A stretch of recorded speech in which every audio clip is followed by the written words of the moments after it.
12, beginning with 13. You'll recognize the story because Philip did a great job unpacking part of our story for us already. Someone in the crowd said to him, "Teacher, tell my brother to divide the family inheritance with me." But he said to him, "Friend, who set me to be judge or arbiter over you?" And he said to them, "Take care, be on guard against all kinds of greed, for one's life does not consist in the abundance of possessions." Then he told them a parable. The land of a rich man produced abundantly. And when he thought to himself, "What should I do? For I have no place to store my crops." Then he said, "I'll do this. I'll pull down my barns and build larger ones, and there I'll store all my grain and my goods. And I will say to my soul, Soul, you have ample goods laid up for many years. Relax, eat, drink, be merry." But God said to him, "You fool, this very night your life is being demanded of you. And the things you have prepared, whose will they be? So it is with those who store up for themselves, but are not rich toward God." This is the word of the Lord according to the writer of the Gospel of Luke.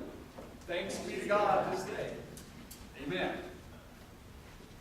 Well, this brings back some memories. I stood here for 10 and a half years and did this, about 3 Sundays out of the month. Kanan and I were fortunate enough to serve together for 4 years, a little over 4 years, something like that. Yeah. And so great to see the great job that Kanan is doing here as the senior minister, that Steve's doing. Steve, it's great to have you as part of this ministerial team here and see how great things are going in Central. Because I think that's what we all want, is for our church to be healthy and moving forward, and I think that's certainly true. Many of you know that when I left Central, I took the position as Vice President of the Mountain West Zone with our own Christian Church Foundation. So I travel a lot now, serving this region out through Northern California, Oregon, and Washington State, even up to Alaska, although we only have one congregation in Alaska. I've been there to the First Christian Church in Anchorage, and we do a couple of things with the foundation. We help churches with their investments, those that have endowment funds, long-term savings accounts that they want to have invested in the market. And then we also talk about planned giving, what people do with their estate plan, and including the church as part of their stewardship in their estate plan. So that when we're gone, as Philip was saying, somebody gets that $100,000 baseball card, and it might be the church.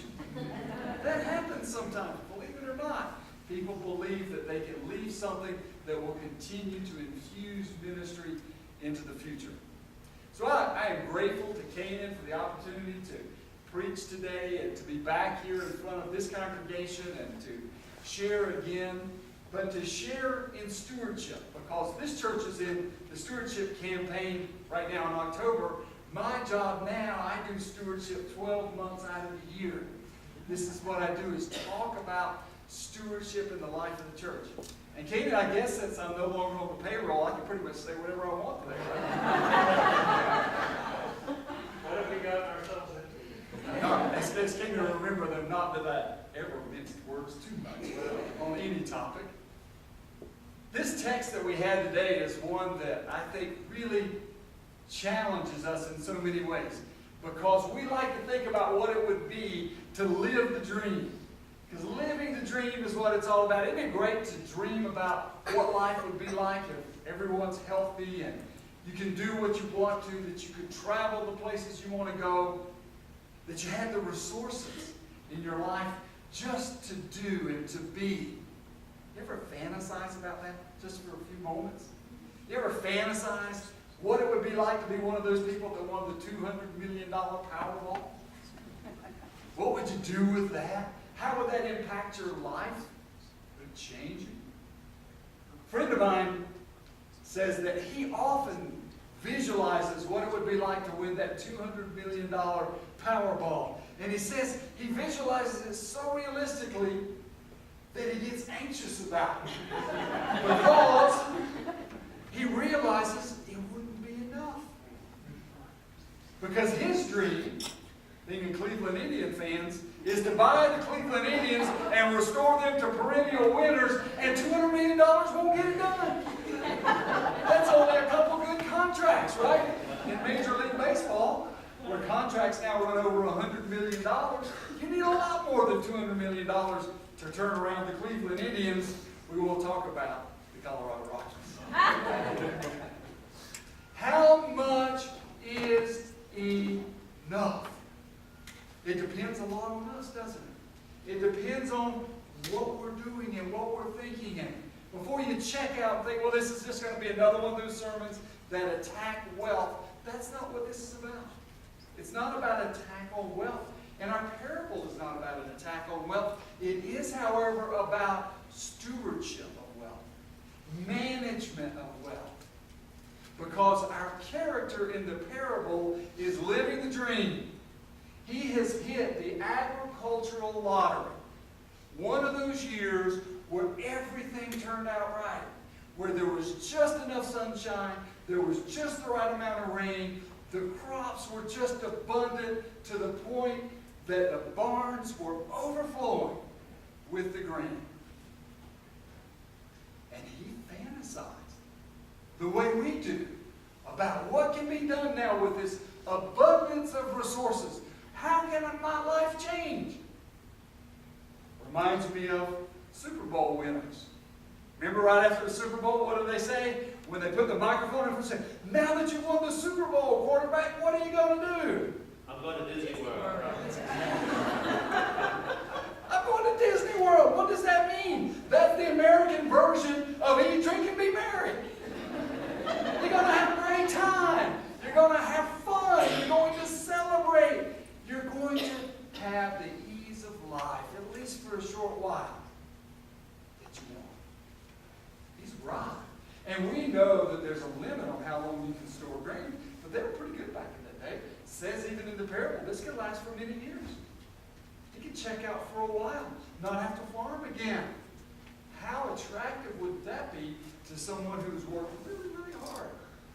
And then we reach into the parable a little farther, and what does it say? It's something that I really hate to hear in Scripture. I really do. When you read those words, and it comes along often. But everything's going well, it's not eating, drinking, me. But God said. I don't like that. But God said. That's like Jesus says, you heard it said, but you've done all these things, do one more thing. Why do we have to tack on all these things that make life so difficult? Couldn't we just enjoy what we have? Well, that's not the point of the parable. The parable is about management of these resources, about how much is truly going to be enough. But when I hear that but in Scripture, I think of when I was a kid, right before I was being grounded or something, and your parents say, now this is for your own good. Can you hear that in this parable? Now this is for your own good. I'm going to teach you a lesson. And that lesson is that there is a limit. There is a limit on how much should be there for the individual. And it's not about those who cheat and steal. This is not a Bernie Madoff story. This is not someone who went out and took illegally from others. This is someone, as Fred Craddock says in his commentary on this passage, has really done it right, has probably been true to his employees, has done all the right things, has worked really, really hard, and now simply wants to reap the benefits of that journey of hard work. It's the American dream. It's living the dream. And when people do that, the natural inclination is, it's time for me. It's time for mine. It's what I'm all about. And it's just as Philip said when he was talking to the children, that's where we reach the danger point. That we begin to slip into worship of God and worship of ourselves. And that's the true nature of this parable. If you went through the parable itself, if you had a few minutes to take a look at this farmer, notice how many times the farmer in the parable says,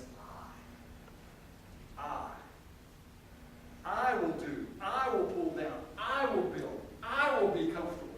Notice who's at the center of this world? It's the farmer. He's made himself the very center.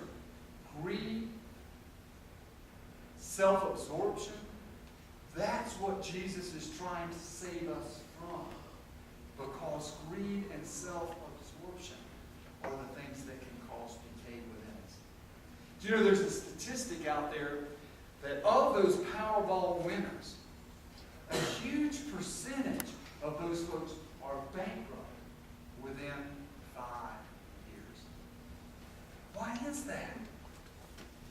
Because for too many, it's all about what they're going to do, rather than looking out a little farther and saying, I wonder, instead of building new barns, if I couldn't fill my existing barns and see what I might do with that excess grain for somebody else.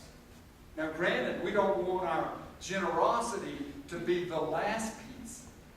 But in this case, it would have been much improved over building bigger barns.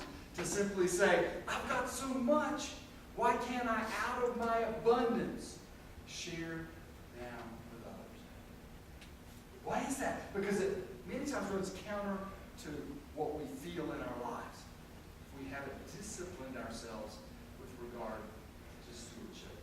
Recently I read the book Sycamore Row by John Grisham. Some of you may have read that. It's really an interesting read, as I think all Grisham's books are. They're about the law. But in this case, it's about the inheritance laws in the state of Mississippi. And it's about a huge estate that's been built up with timberland, and the guy dies, and he leaves a will that is really convoluted, and no one can really understand it, and everybody literally comes out of the woodwork to take a piece or want a piece of that inheritance. And it's all about greed. No one there, and at least in the first portions of the book, without spoiling the end of it, says to you, just to the other characters, I want to share this with somebody else. Let's split it and divide it together. No, it's all about, I'm going to get mine. Because when I have mine, I will have arrived. One of the blessings of working with the Christian Church Foundation is often I get to work with people on the other end of that spectrum. I get to work with people who are saying, I've been blessed, and now I want to give back. I was working with an individual not long ago who set up an estate plan that is going to greatly bless the ministries of our church and the disciples of Christ. And it's going to be worth many million dollars when the trust is completed. And that individual had no thought of taking those funds and using them for something else. Another person that I worked with that set up a similar trust, put it all together, and not once did I hear this individual say, it was a woman, never heard her say, you know what, I could take this money and I could spend the money in Europe. I could take this money and buy the fanciest sports car in town. Instead, when I was working out the details of this charitable trust that will go to benefit the church, I sat there with this woman and I was in awe of her generosity. And she read through all the documents while we were at lunch, and she signed all the forms, and she had a look on her face, and I was wondering what she was thinking. She was thinking, maybe I shouldn't be doing this. And finally she put the pen down, put the document down, looked at me and simply said, this is so much fun. Her joy was in giving. She had discovered that it's not in storing, it's not in hoarding that we will find the complete satisfaction. It is in giving that we're going to find that.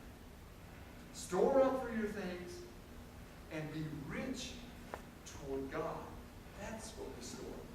Storing up what really counts in the sight of God is what the Greek idiom is about. Storing up what's rich in the sight of God. I'm going to close with a story that some of you who've heard me preach previously for a decade have heard before, but it changed my stewardship. I think it changed our stewardship in many ways. When we were fortunate enough to serve the church in Africa, in Nigeria for several years, we went through a lot of different challenging situations in the mid-'80s in West Africa, a lot of political changes. One of the worst was a complete currency exchange, where 2 weeks it was announced the government was going to change the color of the currency.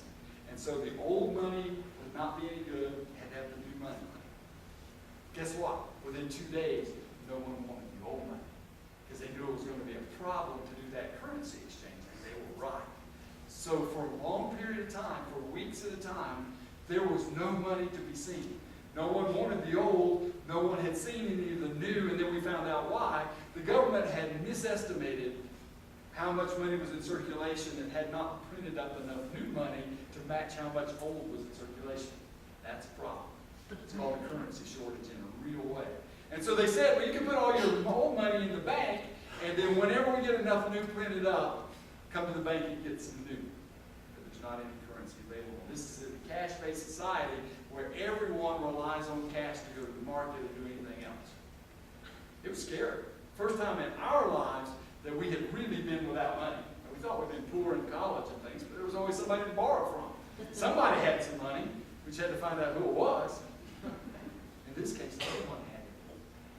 Well, the beauty of it was that the folks we worked with, the Nigerians in our area where we lived, decided that the best idea was to share. To break out the extra stores of rice, to break out things and to make that a real sharing experience. During the course of this period, it was very stressful on everyone. One of our co-workers, Richard, came to us and said, I want to go get my pension. My pension is down at the pension office in a area about 12 miles away. I want you to take me down there so I can collect it. I said, Richard, there's no money in circulation. How are you going to get your pension? Oh, they will.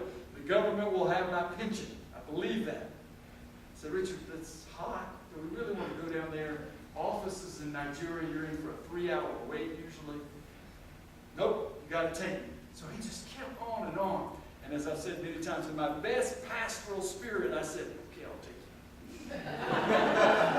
You ever have one of those days where somebody just beats you down, Steve, and says, okay, I will do what you want me to do. And so we took it.